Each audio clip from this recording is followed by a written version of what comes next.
वज़ीर सेहत हरीश राव ने कहा है कि जीएचएमसी हुदूद में आशा वर्कर्स के 1500 ओहदों को पूरा करने के लिए एलामिया जारिया माह जारी किया जाएगा। साथ ही बस्ती दवाखानों में जल्द ही बायोमेट्रिक सिस्टम मुतारफ़ करवाया जाएगा। उन्होंने इंकशाफ किया कि बस्ती दवाखानों से अब तक 1 करोड़ अफराद ने इस्तिफ़ादा हासिल किया है। वज़ीर मौसूफ ने असम्बली में बाज़ अरकान की जानिब से पूछे गए सवालात का जवाब देते हुए निशानदही की कि गरीबों की सहूलत के लिए बस्ती दवाखानों के काम के दिनों में तब्दीली की जाएगी। उन्होंने कहा कि ये दवाखाने हफ्ते को बंद रहेंगे और इतवार के दिन काम करेंगे। ఈ బస్తీ దవాఖానాల్లో కింది వైద్య రోగ నిర్ధారణ సదుపాయాలు అందుబాటులో ఉన్నాయి. 1 అవుట్ పేషెంట్ సర్వీసులు, 2 ఉచిత రోగ నిర్ధారణ డయాగ్నోస్టిక్ సర్వీసులు, 3 ఉచిత మందుల పంపిణీ, అదేవిధంగా 4 రెఫరల్ సర్వీసులు, 5 స్పెషలిస్టులతో టెలికన్సల్టేషన్, 6 హెల్త్ అండ్ వెల్నెస్ కార్యకలాపాలు. మంజూరైన మొత్తం బస్తీ దవాఖానాల సంఖ్య 496. వీటిలో 345 నిర్వహణలో ఉండగా మిగిలిన 151 పురోగతిలో ఉన్నాయి. ఎన్ని రకాల పరీక్షలు చేస్తారు? మొదటి ప్రశ్న. 57 రకాల పరీక్షలు ఈ బస్తీ దవాఖానాల్లో చేస్తున్నాం. జిహెచ్ఎంసి పరిధిలో ఉన్నటువంటి 1540 ఆశా పోస్టులను త్వరలోనే నోటిఫికేషన్ ఇచ్చి భర్తీ చేస్తామని మీ ద్వారా వివేక్ గౌడ్ గారికి తెలియజేస్తున్నాం. ఈ లిక్విడ్ ప్రొఫైల్ టెస్ట్ అనేటువంటిది బయట కార్పొరేట్ ఆసుపత్రుల్లో చేసుకుంటే 800 రూపాయలు తీసుకుంటారు. అదేవిధంగా థైరాయిడ్ టెస్ట్ చేస్తే కూడా 800 రూపాయలు తీసుకుంటారు. అధ్యక్ష, గౌరవ సభ్యులు అడిగినట్టు ఈ 2 టెస్టులు కూడా బస్తీ దవాఖానాల్లో పేద ప్రజలకు ఉచితంగా చేస్తున్నాం. మార్చి నెలాఖరుకల్లా బస్తీ దవాఖానాల ప్రజలకు 134 రకాల పరీక్షలు ఉచితంగా చేసుకునే అవకాశాన్ని అందుబాటులోకి తెస్తాం. సండే హాలిడే ఉంటది కనుక కార్మికులు కానీ పేద ప్రజలు కానీ ఈ వసతులను ఉపయోగించుకుంటారని చెప్పి ఇప్పుడు సాటర్డే హాలిడే చేసి సండే పనిచేసే విధంగా తీసుకురావడం జరిగింది. ఒక డాక్టర్ గారు, ఒక స్టాఫ్ నర్సు, ఒక అసిస్టెంట్, 3 సిబ్బంది ఈ బస్తీ దవాఖానాల్లో ఉంటారు. 158 రకాల మందులు ఉచితంగా ఈ బస్తీ దవాఖానాల ద్వారా ప్రజలకు ఇస్తాం. 57 రకాల పరీక్షలు, 158 రకాల మందులు ఉచితంగా ప్రజలకు అందిస్తాం. 2023 ఏప్రిల్ నెలలో రాష్ట్రంలోని 33 జిల్లాల్లో, మీ మేడ్చల్ జిల్లాతో పాటు 33 జిల్లాల్లో కూడా న్యూట్రిషన్ కిట్ పథకం ప్రారంభమైందని మీ ద్వారా గౌరవ సభ్యులు వివేక్ గారు తెలియజేస్తున్నాం. बंडा प्रकाश तेलंगाना कानून साज कौंसिल के नायब सदर नशीन मुकर्रर किए गए हैं, जिन्होंने कल अपना पर्चा नामजदगी दाखिल किया था। आज सदर नशीन तेलंगाना कानून साज कौंसिल गुत्ता सुखेंदर रेड्डी ने उनके बाइत्तेफाक आरा इंतखाब का ऐलान किया। सदर नशीन कौंसिल जी सुखेंदर रेड्डी और वज़ीर आला चंद्रशेखर राव के अलावा दीगर जमातों के फ्लोर लीडर्स ने उन्हें मुबारकबाद पेश की। तमाम जमातों के फ्लोर लीडर्स ने बंडा प्रकाश को कुर्सी या सदारत तक पहुंचाया।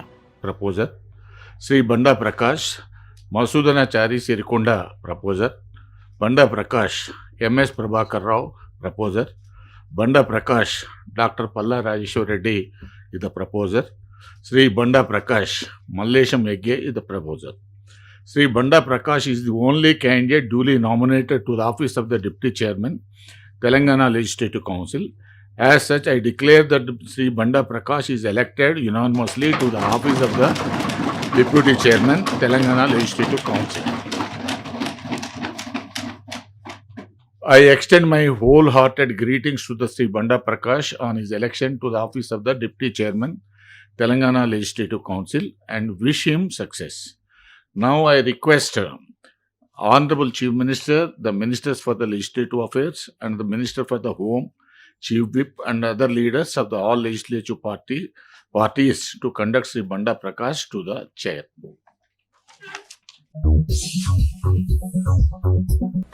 JN इरिक ने शहर में मुनक़िदा फार्मूला ई रेस में कामयाबी हासिल की है। हैदराबाद मुल्क का वाहिद शहर हो गया है जिसने इस दौड़ का एहतमाम किया है। मरकज़ी वज़ीर उमूर नौजवान अनुराग ठाकुर ने जीन एरिक को ट्रॉफी पेश की। उन्होंने इस कामयाबी के बाद मीडिया से बात करते हुए कहा कि ये दौड़ काफ़ी बेहतर रही है। उन्होंने दावा किया कि उन्होंने दौड़ में कोई गलती नहीं की और कोई कसर नहीं छोड़ी। असम्बली में अकबरुद्दीन ओवैसी कायद मजलिस मोहराना पार्टी की जानिब से कामयाब नुमाइंदगी और तरक्याती कामों पर पुराने शहर के कई मुकामात पर जश्न मनाया गया। हुसैनी अलम, मूसा बोली, फलकनुमा, बारकस और दीगर इलाकों में मजलिसी कारकुनों ने पुरजोश मुजाहरा करते हुए इस जश्न में हिस्सा लिया और इस कामयाब नुमाइंदगी पर मसरत का इजहार करते हुए कायद मजलिस से इजहार तशक्कुर किया।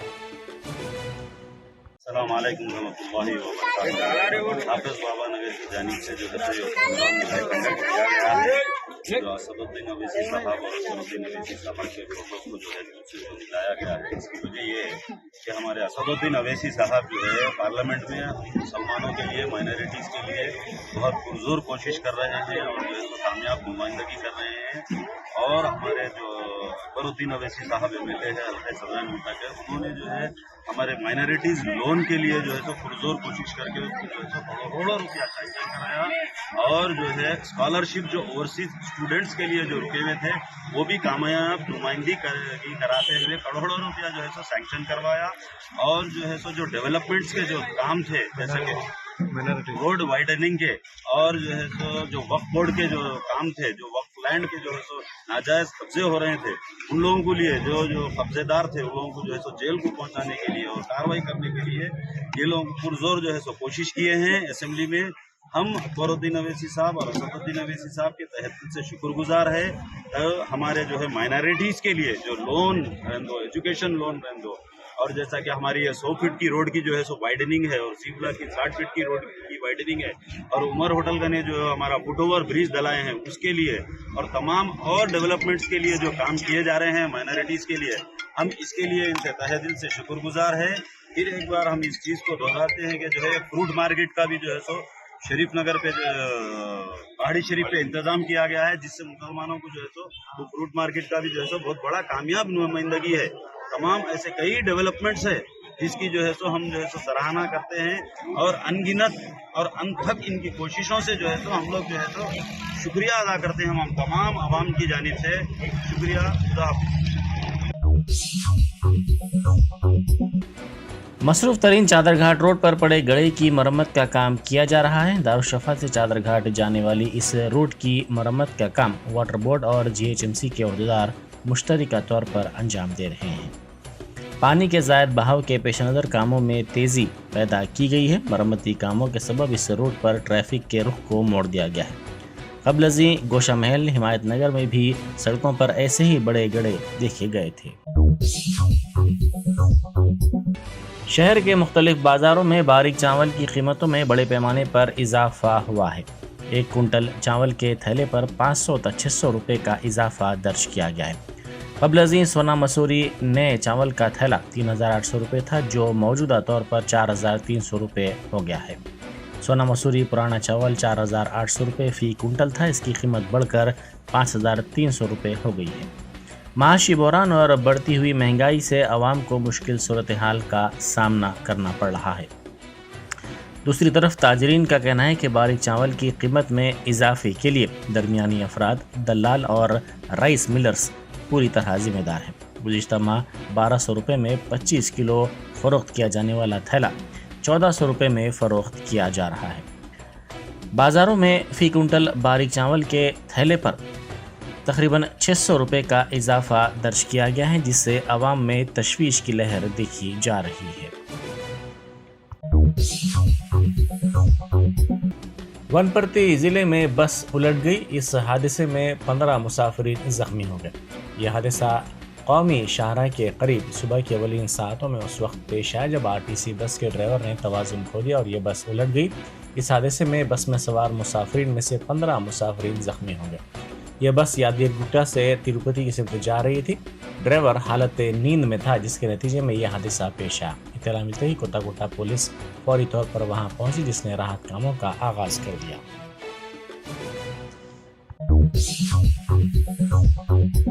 समाजवादी पार्टी की रुकन राज्यसभा जया बच्चन की जानिब से राज्यसभा के सदर नशीन व नायब सदर जमहूरिया जगदीप धनखड़ को उंगली दिखाने का वीडियो सोशल मीडिया पर तेजी के साथ वायरल हो गया। ऐवान में जब सदर नशीन ने उनको और दीगर अरकान को नशिस्तों पर वापस होने की हिदायत दी तो जया बच्चन ने कुर्सी सदारत पर फायज धनखड़ की तरफ उंगली का इशारा किया। उनका ये वीडियो वायरल हो गया, जिसके बाद सोशल मीडिया पर अदाकारा पर बरहमी जाहिर की जा रही है। बहुजन समाज पार्टी तेलंगाना के कन्वीनर RS प्रवीण कुमार का कहना है कि BSP और BSP की पॉलिसियां दीगर सियासी जमातों से मुख्तलिफ हैं।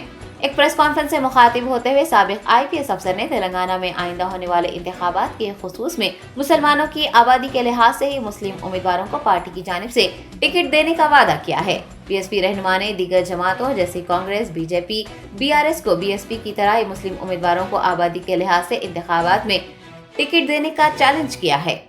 हर एक बार धन्यवाद करते हुए मैं ये चीज़ मैं तेलंगाना के मुस्लिम कौम को बताना चाहता हूँ कि बहुजन समाज पार्टी का फाउंडर जो है माननीय श्री कांशीराम जी महोदय है।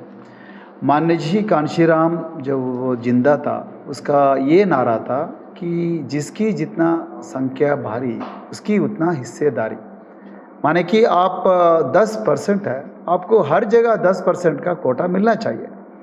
तो हम आने वाले चुनाव में तेलंगाना के मुस्लिम समाज को मैं ये वादा करना चाहते हैं कि आने वाले तेलंगाना चुनाव में हम मुस्लिम कौम के जितने भी कैंडिडेट्स हैं, हम उसके पॉपुलेशन मान लीजिए 12% है, 12% है, 12% टिकटा हम मुस्लिम समाज को देंगे।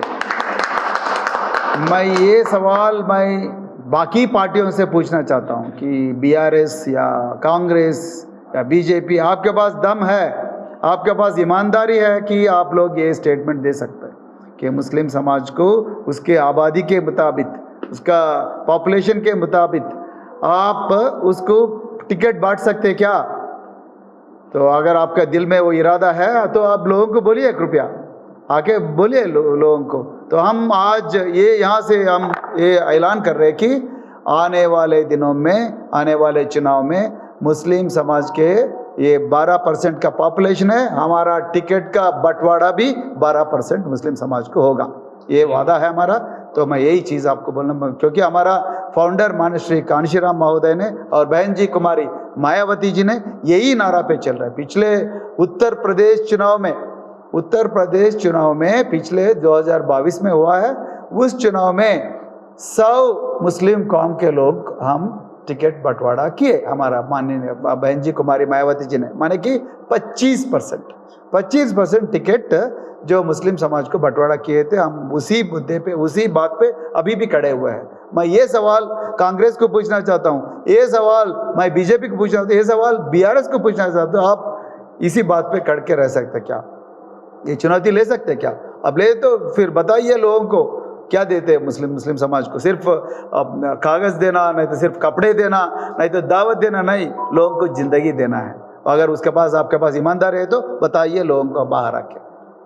जय भीम, बहुत बहुत शुक्रिया। भारत राष्ट्र समिति के मलकाजगिरी MLA मैनमपल्ली हनुमंतराव ने अलवाल में वीटा सुपर स्पेशलिटी अस्पताल का इफ्तिताह अंजाम दिया। मैनमपल्ली हनुमंतराव ने खुसूसी पूजा में हिस्सा लेते हुए अस्पताल का इफ्तिताह किया। वीटा सुपर स्पेशलिटी अस्पताल के इंतजामिया के हमरा उन्होंने तमाम शोबेजात का मुआयना करते हुए तफसीलात हासिल की। इस मौके पर अस्पताल इंतजामिया ने कहा है कि वो आवाम को मियारी इलाज की सहूलियात फराहम करेंगे। मुकामी कॉरपोरेटर्स शांति श्रीनिवास रेड्डी, राज जितेंद्र नाथ वो दीगर ने अस्पताल की इफ्तिताही तकरीब में हिस्सा लिया। వచ్చిన పేషెంట్స్ కు ఓపికతో సమాధానం చెప్పి రోగ నిర్ధారణ చేసి కరెక్ట్ దానికి సరిపోయే మెడిసిన్స్ ఇవ్వాలని చెప్తూ మరి ఇంత మంచి హాస్పిటల్స్ మరి ఇక్కడ పెట్టినందుకు మరొకసారి వారందరికీ శుభాకాంక్షలు తెలియజేస్తూ మరి హాస్పిటల్స్ మంచి పేరు తెచ్చుకోవాలని, మరి భవిష్యత్తులో కూడా పేషెంట్స్కు ఎటువంటి కష్టం కలగకుండా గంటలు వెయిటింగ్ చేయకుండా టోకెన్ సిస్టమ్ ఇచ్చి దాని మీద కూడా టైమింగ్స్ ఇచ్చి ఈ టైంకి రండి అమ్మా అని చెప్పేసి చెప్తే ఆ టైంలో వచ్చేసి చూపించుకుంటారు. కాబట్టి కన్సల్టేషన్ ఫీజు కూడా రీజనబుల్గా ఉండాలని, ఎందుకంటే సర్వీస్ మోడ్ హాస్పిటల్ అంటేనే చాలా మంది ప్రాణాలు కాపాడుతారు. దీంతో మంచి వాళ్ళకు కూడా భక్తి భావన మంచి ఇది ఉంటుంది. కాబట్టి మరి ఇటువంటి సర్వీస్ చేయాలని వార్త చెప్తూ ఇటువంటి సదావకాశం ఉపయోగించుకోవాలని ఈ సరౌండింగ్ ఉన్న ప్రజలందరినీ నేను విజ్ఞప్తి చేస్తూ ముగిస్తున్నాను. कांग्रेस रुकने पार्लिमान इमरान प्रतापगढ़ी ने राज्यसभा में सबका साथ सबका विकास के हुकूमत के दावे पर सवाल उठाए हैं। अमृतकाल बजट में अक़लियतों के बजट में 38% कटौती करने का जिक्र करते हुए एमपी ने पूछा है कि बजट में कटौती करना किस तरह सबका साथ सबका विकास हो सकता है। हुक्मरान जमात के हामियों की जानिब से मुसलमानों को निशाना बनाए जाने और हुकूमत की जानिब से चश्मपोशी करने का उन्होंने इल्जाम लगाया है। कांग्रेस एमपी ने वाज़ेह किया है कि दीगर अफराद जिस तरह मुहिब्बे वतन है, मुसलमान भी उन्हीं की तरह मुहिब्बे वतन है। ताहम किसी से भी वतन से मोहब्बत साबित करने को नहीं कहा जाता है, जबकि मुसलमानों से बार बार उनके मुहिब्बे वतन होने का सबूत मांगा जाता है। श्री इमरान प्रतापगढ़ी। बहुत बहुत धन्यवाद उपसभापति महोदय। मैं अब्दुल वहाब साहब द्वारा लाए गए इस रेजोल्यूशन के समर्थन में बात करने के लिए खड़ा हूं। इसी थके हुए दस्ते तलब से मांगते हैं, इसी थके हुए दस्ते तलब से मांगते हैं, हम अपने जख्मों का मरहम तो कब से मांगते हैं। वो भीख मांगता है हाकिमों के लहजे में, हम अपने बच्चों का हक भी अदब से मांगते हैं। उपसभापति महोदय, ये जो रेजोल्यूशन है इसके जो महत्वपूर्ण एक दो बिंदु हैं, उसमें एक बात कही गई है कि सच्चर समिति के प्रतिवेदन और अन्य प्रतिवेदनों की सिफारिशों को कार्यान्वित किया जाए, जिसमें मुसलमानों के शैक्षिक और सामाजिक पिछड़ेपन पर चर्चा उद्धृत कर रहा हूं मैं इसे। दूसरा पॉइंट है कि छात्रवृत्ति और शैक्षिक कार्यक्रमों को बहाल किया जाए और सुधारा जाए, जिससे उच्चतर शिक्षा भागीदारी में सुधार आए। मदरसों के आधुनिकीकरण की बात की गई। मुझे हैरत है, तभी राकेश सिन्हा जी बात कर रहे थे, अभी नहीं है शायद, कहीं चले गए हैं आसपास। उन्होंने अपने भाषण में 23 बार सबका साथ सबका विकास की बात की। अभी गीता जी बोल रही थी, उन्होंने भी कहा कि सबका साथ सबका विकास का बजट आया है, लेकिन वो इसके ये जो रेजोल्यूशन है इसके विरोध में क्यों है, मैं समझ ही नहीं पा रहा हूं। अगर आप सबका साथ सबका विकास का दावा कर रहे हैं, सबका साथ सबका विकास के नारे लगा रहे हैं, तो अगर एक पर्टिकुलर एक कम्युनिटी जो जिस सच्चर कमेटी की सिफारिशों में यह तय हो गया है कि वो दलितों से भी बदतर स्थिति में है, उसका आर्थिक सामाजिक स्थिति ऐसी है, अगर उसके उत्थान के लिए कोई बिल बात कर रहा है तो फिर उसके विरोध में है क्यों? दरअसल ये वही मानसिकता है जो लगातार काम कर रही है, जिसके तहत अमृत काल में भी जो बजट पेश किया जाता है उसमें जो अल्पसंख्यकों का बजट है उसमें 38% की कटौती की जाती है, और फिर कहा जाता है कि हम सबका साथ सबका विकास का दावा कर रहे हैं। ये कौन सा सबका साथ सबका विकास का दावा है? मदरसों के जो शिक्षक हैं उनका कई साल से उनको वेतन नहीं दिया गया है। हमारे पास उनके फोन आते हैं, वो कहते हैं कि हमारी बात सदन में उठाइए, हम भूखों मर रहे हैं, हमारे घरों में चूल्हे नहीं जल रहे। हम जब उनकी बात यहां करें तो विरोध, लेकिन बातें क्या है? सबका साथ सबका विकास। सब